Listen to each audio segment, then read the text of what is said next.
Ngomong-ngomong guys, kalian itu merasa nggak sih kalau belakangan ini cuaca itu serasa semakin panas? Iya, Der. Iya. Nah, menurut aku ini ada hubungannya deh sama perubahan iklim. Ngomong-ngomong, kalian tahu nggak sih tentang apa itu iklim? Enggak. Nah, jadi Gimana? aku jelasin. Iklim itu adalah pola dan variasi cuaca selama jangka waktu yang cukup panjang dan dapat memberikan insight tentang perubahan parameter iklim terhadap distribusi tempat dan waktu. Ada juga sesuatu yang dinamakan sistem iklim, yang merupakan interaksi internal antara beberapa komponen seperti atmosfer, biosfer, kriosfer, litosfer, dan hidrosfer. Sistem iklim dipengaruhi faktor luar yang dapat berupa perubahan lempeng tektonik, orbit bumi, dan kekuatan matahari yang diterima, dan juga menghasilkan respons berupa perubahan pada atmosfer, lapisan es, vegetasi, samudra, dan permukaan tanah. Nah, berikutnya ada juga atmosfer. Atmosfer awal bumi pada 4,6 miliar tahun yang lalu hanya terdiri dari hidrogen dan helium.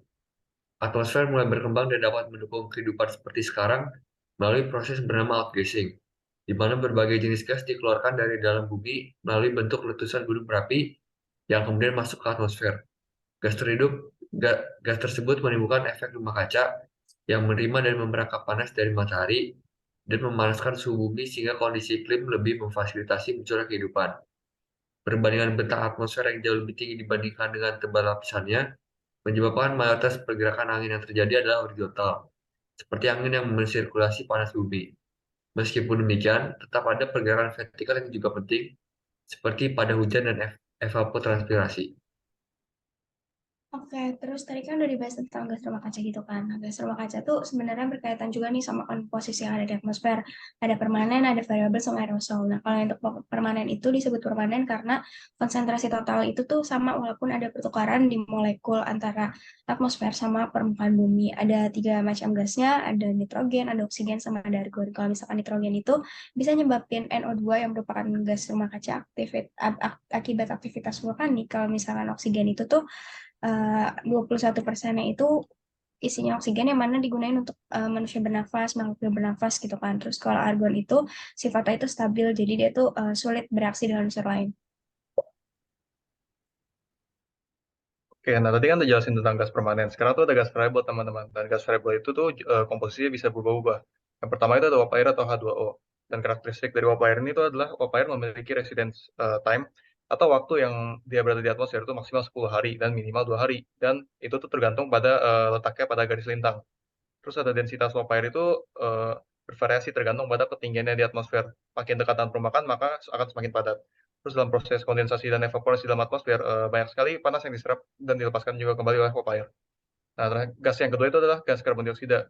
Dan gas karbon dioksida juga memiliki karakteristik tertentu, teman-teman. Yang pertama itu gas karbon dioksida itu memiliki residence time yang jauh lebih lama dibandingkan uap air selama 150 tahun. Terus gas ini sangat efektif dalam menyerap radiasi long wave yang emisikan dari permukaan bumi.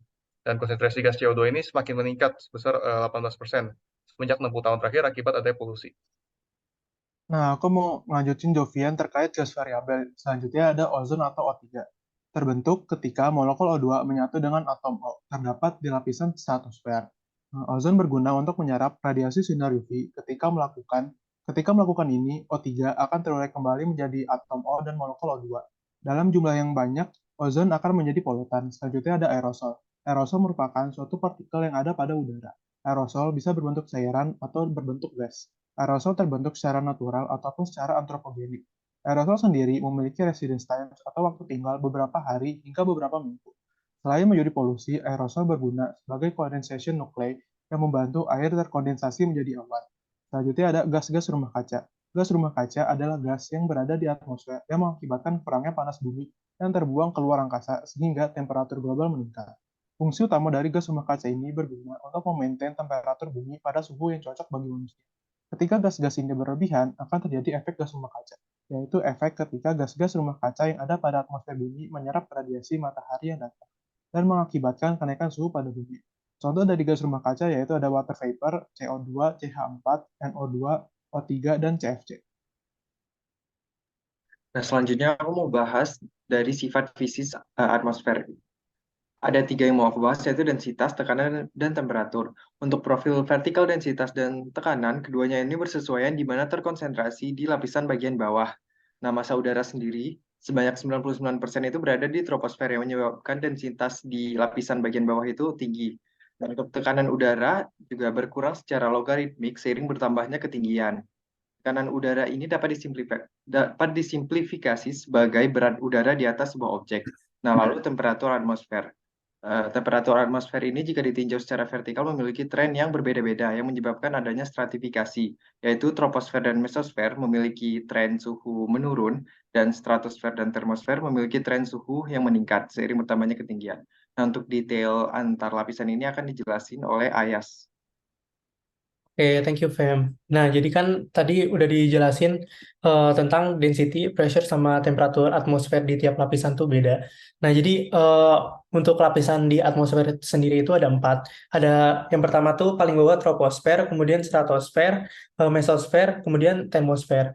Nah, jadi di troposfer itu mostly cuaca tuh terjadi di situ, sehingga 80% massa atmosfer itu berasal dari troposfer. Kemudian ketinggiannya juga beda-beda. Jadi kalau di daerah Katulistiwa itu ketinggiannya sampai 16 km. Kemudian kalau di daerah Kutub itu kurang lebih hanya 8 km aja. Kemudian di bagian stratosfer itu terjadi banyak penerbangan yang dilakukan di lapisan ini. Kenapa? Karena di lapisan ini itu lebih sedikit terjadi gangguan akibat cuaca. Kemudian di bagian ini juga di lapisan ini terdapat lapisan ozon yang berguna untuk mengabsorpsi radiasi sinar UV matahari. Kemudian lapisan selanjutnya di atasnya ada mesosfer. Di mesosfer itu banyak meteor yang sampai ke bumi itu terbakar pada lapisan ini.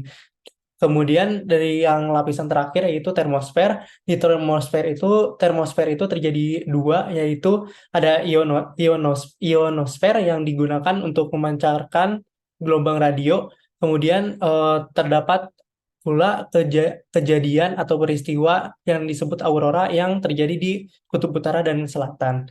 Kurang lebih itu sih kalau bagian-bagian lapisannya. Oh, jadi rupanya gitu ya. Ternyata kompleks juga ya struktur dan komposisi atmosfer bumi kita.